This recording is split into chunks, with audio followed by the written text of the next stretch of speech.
Hello, welcome to a very special summer solstice reading. I am going to use the Heaven and Earth Tarot and some Abundance Oracle cards. How this is going to work, just going to talk very briefly about the solstice, what it's about, and get a few messages as to what you can maybe expect during this summer solstice. If you're in the Northern Hemisphere, it is summer. We are having our longest day of the year today on June 20th. It is also Father's Day, so if anybody who is watching is a father, then happy Father's Day. At least it's Father's Day here in Canada. I don't know about anywhere else. I do believe it is Father's Day in the United Kingdom as well as in the States, but I'm not 100% sure of that or of anywhere else. So let's get into it. Let's ask for our messages for this summer solstice. Now, of course, today being the summer solstice, the longest day of the year, it is the last day of Gemini. We have to have cloudy skies where I'm at. It has been quite warm again this week. Actually, I think we were up well into the high 30 plus temperature range, and that is in Celsius. So that is high 80s into the 90s Fahrenheit, rough guess. I don't know how to actually do that conversion or what it means. We weren't taught it, even though our parents still talk about it and use it. I know the United Kingdom uses it as well as the USA. So with this summer solstice, really super cool thing, during my travels in Europe about 2 years ago, I did get to go to Stonehenge, and Stonehenge has a line, a marker on the ground in which during the sunset, I believe it is, on the summer solstice, the sun goes directly through not just two of the stones in the outer perimeter, it goes all the way through the circle of the stones. Now there is the inner circle, which are much smaller stones, a little less talked about, and then you've got the huge, gigantic stones on the outer perimeter of the circle. And on the summer solstice, the sunlight goes right through the middle of the circle and right between two stones on the opposite side of the circle. It is just the coolest place to go. It has actually been a recycled site. It was built early, they're saying roughly 2,000 years ago, could be older, that Stonehenge was created, but it has had many purposes over the years, including not just burial site, because they have found bone fragments, but they've also found bone fragments of things like deer, deer antlers, frogs. So they do believe that there was some form of spell casting going on, as well as various religious or semi-religious purposes. Possible that they did use Stonehenge as also kind of a calendar in terms of farming, so they knew when the longest day of the year was. There was also other ceremonies, such as, this is going to sound crude, but basically bridal giveaways, where they would meet and negotiate the exchange of women from tribe to tribe, simply because the fresh blood was seen as a bit of potential good luck. Little did they realize that having DNA from another group of people from outside of their small community was actually for the betterment of their survival. Having that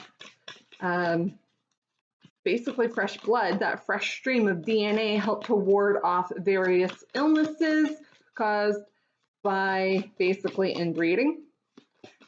So there were those type of ceremonies that were happening there. There have been human bones found or fragments of, and they are doing carbon dating to find out the exact date as to how old those bones actually are. But yeah, multi-purpose, it's a very, very interesting place. If you ever get the chance to go, do the Beyond the Ropes. You'll have to be getting up very, very early or being one of the last ones there, but definitely go do it if you are going to England. If you live in England and you have not gone, please go. It is such a cool place. All right, I'm only going to shuffle one more time. Go. This is a newer deck for me. It was recently just my birthday, and of course, my family does like to give some gifts. We are a gift-giving type family, and some of the money that I bought or got, I bought this new deck. And it is a brand new deck. It's not a new to me deck. And on the bottom of the deck, what this summer solstice is bringing in to us, the Four of Wands energy, and that means stability, happy home, even if it's just for the next few days or the summer, as the summer solstice does kick off the first day of summer. It is more than just the longest day of the year. We also have the sun moving into the sign of Cancer starting tomorrow, and therefore the energy is going to change, become a little more emotional, a little more watery.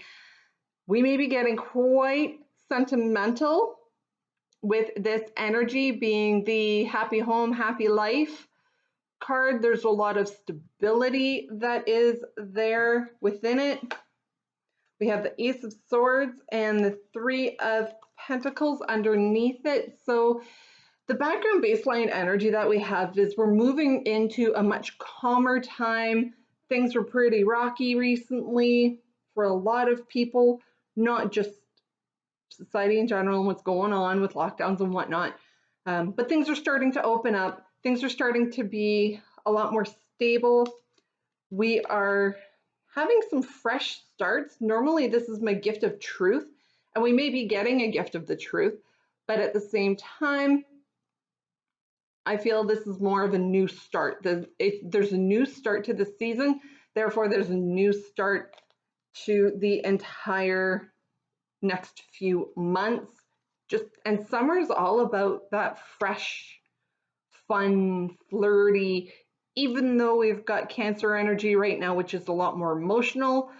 We're connecting into those emotions, and we are letting those heavier ones go, at least for the time being, so we can enjoy this fun and much more free summer. And then we've got the Three of Pentacles, which is working together with other people towards a common goal. And the common goal is just to keep things light and fun and fresh and innovative, and to keep going in this positive direction. Now on today, I am looking at some notes right here because I do have a few things that are coming up that I want to talk about in the weekly tarot reading. I want this to be strictly about the solstice, but we do have a waxing moon in the sign of Scorpio today. And what that means is the moon is getting bigger. We are coming up to a full moon, which is happening on June 24th. We do have a couple more retrogrades kind of coming in here in the near future. And when I say near future, I mean literally in the next couple of days. We've got a few retrogrades, and we do have Mercury going direct. Ooh, woohoo, on Tuesday. I am so happy about this. This Mercury retrograde has been a nightmare for a lot of people. I can't tell you how many people that I know personally who have had computers and cell phones break during the last few weeks. Now the moon will be in Scorpio until Tuesday at 12:56 hours p.m. So that is almost 1 p.m. Standard Eastern Time. So it wants the moon wants us to delve into feelings as deep as possible as we can go and basically write out your whys. Why do I feel this way? I want stability, but I'm not feeling stable. Why am I not feeling stable? Really kind of delve into it. And then when the full moon happens on the 24th, which is Thursday, and the full moon happens at, it moves into the sign of Capricorn at 13:05 hours. So that is 1:05 p.m. Eastern time.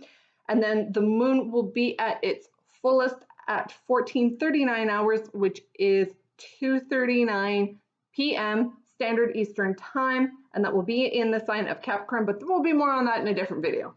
But in the meantime, we have plenty of daylight to jump into those feelings, and with Moon in Scorpio and the Sun moving into Cancer, this is a perfect time to kick that off, and then on the full moon, rip it up, burn it, release it, let it go, and then you can let those warm, sunny, long days that we still have ahead of us for a bit kind of shine in and come through.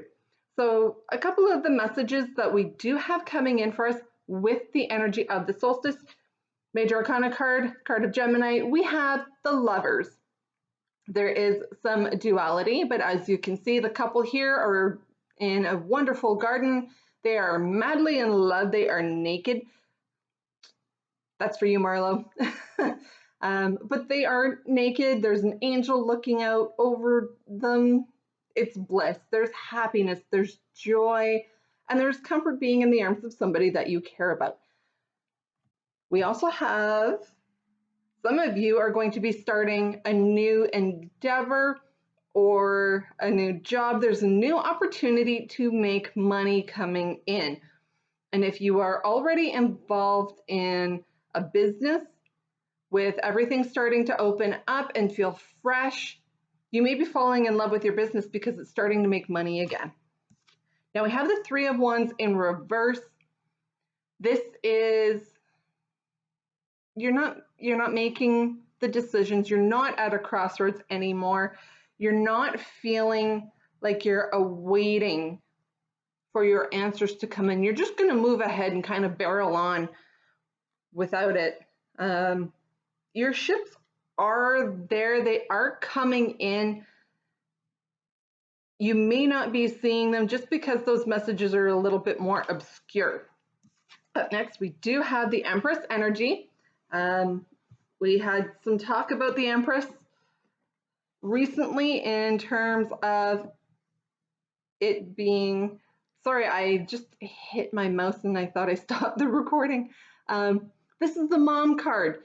She is getting ready to birth something new, and this birth in this card is imminent. She may not look heavily pregnant, but she is pregnant with, even though this is the feminine sign here, to me it's almost like a light bulb going off. There's a lot of fresh ideas and a lot of new things that are coming to fruition and are on the verge of being birthed. Now this is the card of Taurus, partly because it is ruled by Venus, and Venus is basically the planetary equivalent of the Empress. It is soft and feminine. So you may want to embrace a little bit of a soft and feminine feel.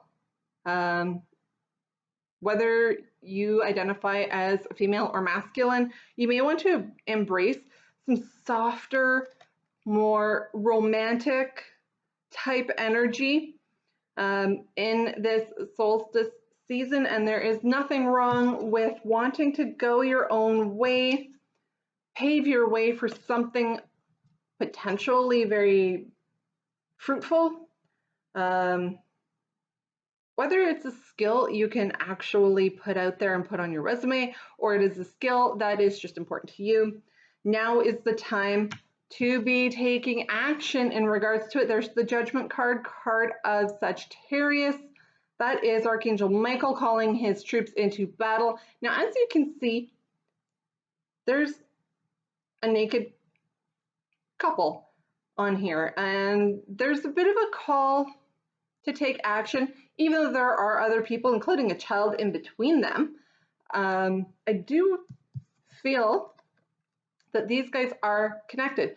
They're very similar, even though the Judgment card and the Lover's card don't have anything to do with each other, especially in the term of imagery, because the Judgment card is talking about a call to action. It's time to take action, particularly if you do have a love interest. Might be a good time to make that request. Ask for that date. Hey, I'll meet you in Tim Hortons parking lot for a coffee because we can't go sit inside, but we can sit on the tailgate of your truck. This is the ending of a cycle with the Judgment card. It is one of the last of the major arcana, and it appears to be that this couple may have had some children, and that's why this cycle is possibly ending. I don't feel this is an ending, even though this duo here, on the surface, it may, because it is a call to action. I do believe it is just a call to action to not only invite more love into your life and to have that balance and flow. There is a very interesting astrological aspect to these two cards being together. Card of Gemini, card of Sagittarius. When you look at all of the signs, when you're doing a birth chart or an astrological birth chart, you have all of the signs plotted around this circle. And for every sign, there is one directly across, and that is your polar opposite. And they can often be a very good match for you if you're looking at your signs and bringing in a potential suitor into your love life. Gemini, their polar opposite is Sagittarius. So if you're a Gemini, keep your eye out for an available Sagittarius, and vice versa. However, if you are neither sign, just know that you can embrace some of the qualities of these two signs, which is balance and taking action. So balance out those actions. Don't always be the one who's chasing. Don't always be the one who is wanting to be chased. You do have to be a little bit more assertive when it comes to inviting in that partner. One more interesting thing with these two cards,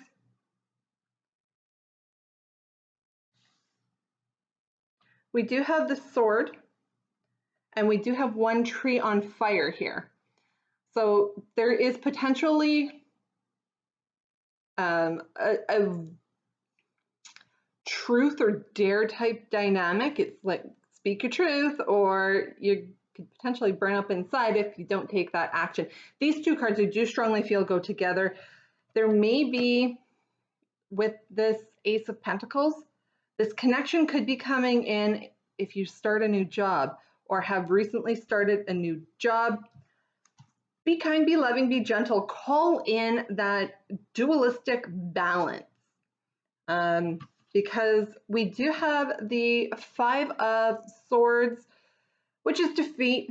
You may feel defeated because you don't take the appropriate action. You could be losing out on your ships coming in. You may be too busy looking the other way in your feeling of defeat. That doesn't go for everybody, obviously. There's a lot of different scenarios here. But we do have the Knight of Wands. Now the Knight of Wands, fire energy, so any of the fire signs are represented with this guy.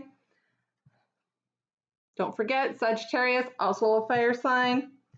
And let's not forget, the opposites attract when it comes to love. Your knight in shining armor may actually come swooping in, may have a reputation as being a bit of a player or a drama queen or king, depending who you're calling in. But know that you do have the balance of earth energy here coming in with the Empress to help bring that fire down.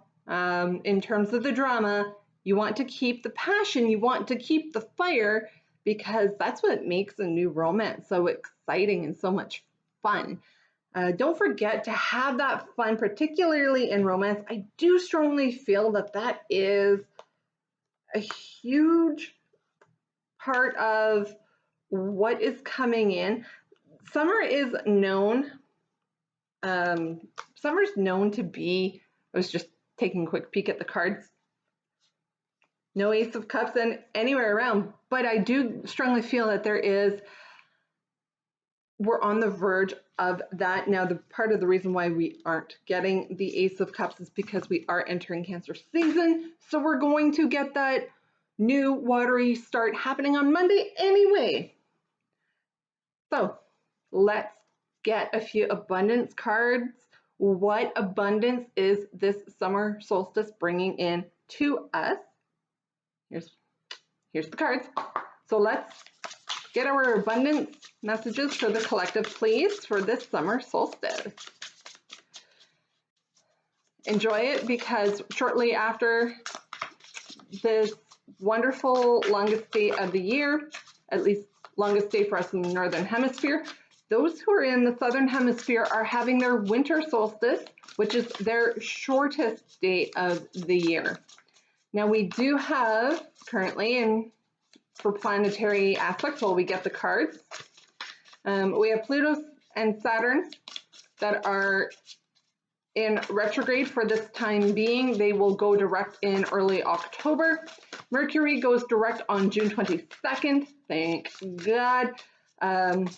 June 20th, we do have Jupiter going retrograde, and it will dip back into the sign of Aquarius in July. All right, anything else? We'll take that one. So limitless, see yourself open to receive in the most miraculous of ways. The divine can come in and help anyone at any time. So your possibilities are limitless. I do feel this is more in terms of the way that you make money. So that Ace of Pentacles energy, I feel this is definitely linked. This is going to be your best opportunity, is that keep your mind open when it comes to creating something new in terms of finances or financial opportunities. You have a limitless ability or a limitless supply of ways that you can receive. The divine can use anything and anyone to help you with that. So again, watch for your messages. Take that Three of Wands energy and flip it. Don't turn your back to all messages simply because it's not coming in the way that you are expecting it or you are wanting it to. So as for clearing, as true offering arises, it becomes easy to let go. You start to trust that more. You will, oh, good grief, I can't read today. You start to trust that more will always arrive. You shift from mine. This one says to God's, and such freedom. Now, if you are not religious in the term of believing in a singular God or the one in Christianity, there are many other higher divine sources that can be replaced. The person who created this deck has made no bones about the fact that they are quite religious in the Christian faith. Even though they've got Ganesh, who is a Hindu god, on this card. Now, the Hindu god of Ganesh is very abundant, very giving, very generous, very loving. But in terms of clearing, I feel that it's something that has to happen within the full moon, because that's what you do with the full moon, is you take the energy of the full moon and you release and clear and cleanse. Up next, we have letting go. Everything is indeed out of control and God will hold it together. I can safely let go. This goes perfectly with the clearing. Let go of things that no longer serve you, whether that is emotions, which is exactly what the moon currently being in Scorpio wants us to do is dive into our emotions and then let it go. Clear it when it comes to the new or to the full moon. Clear that energy, release it, let it go, let the moon take care of it. Now, the moon is a feminine energy, as is the sign of Cancer. And then you have divine love. When you offer everything to the divine with attachment, you begin a love affair with spirit. Maybe this is the love that you're calling in. It's divine love. It's not another person. We had Gemini there, or Gemini, the Lover's card, which is the card of Gemini, talking about that wonderful, beautiful, deep, divine love. So don't be afraid to call it in, and don't be afraid to use some love and call in divine love in terms of the more spiritual realm of things. Now, trust. Once you put it out there, you got to trust that it's going to happen. And off the very bottom of the deck, humility. Don't be afraid to accept assistance and guidance. Karma. Ooh, karma possibly right now. That's why you want to release. Underneath karma was also grief. So if you are feeling grief in terms of maybe not having your divine connection or that divine love, now is the time to let all of that go. Release it. You can do that in terms of writing it on a paper, ripping it, burning it. You can do other things. I know somebody who had a rather contentious split, and I don't know if it was theirs per se or somebody else close to their family. They had a wedding dress burning, or if they haven't done it, they will be doing it. If that appeals to you and you've got the ability, the place to safely do that, then let that go. Clear that energy. Get it gone. Donate your dress if you don't feel like burning it. There are plenty of charities who will take your dress. They will clean it up. They will either put it back up for sale. There are other charities I know down in the Toronto area where they recycle the wedding dresses. My sister-in-law did that. She had an absolutely gorgeous gown. She saved a ton of money, and for her, it was kind of about saving the environment instead of having that wedding dress created from new raw materials. She bought one that was recycled, and she was absolutely stunning on her wedding day. So that is some of the divine love that you can be bringing in. And I do strongly feel that divine love is what the summer solstice wants us to recognize and to call in a lot more. Use a little bit of a softer energy. We have been in a hugely harsh energy for quite a while, and it's time to let that go too and start to call in a softer feel, a softer vibe to things, maybe a touch more romantic because of being in Cancer season. They are quite sentimental and they have a romantic streak as well. So I am going to leave it here. Happy summer solstice. Whatever you do on your summer solstice, whether that is spell casting, wishing, dreaming, manifesting, clearing, cleansing, or just sitting outside and enjoying a beer in the backyard around a fire pit. You don't have to be burning your wedding gown, but you can just have an enjoyable evening, and I will talk to you soon.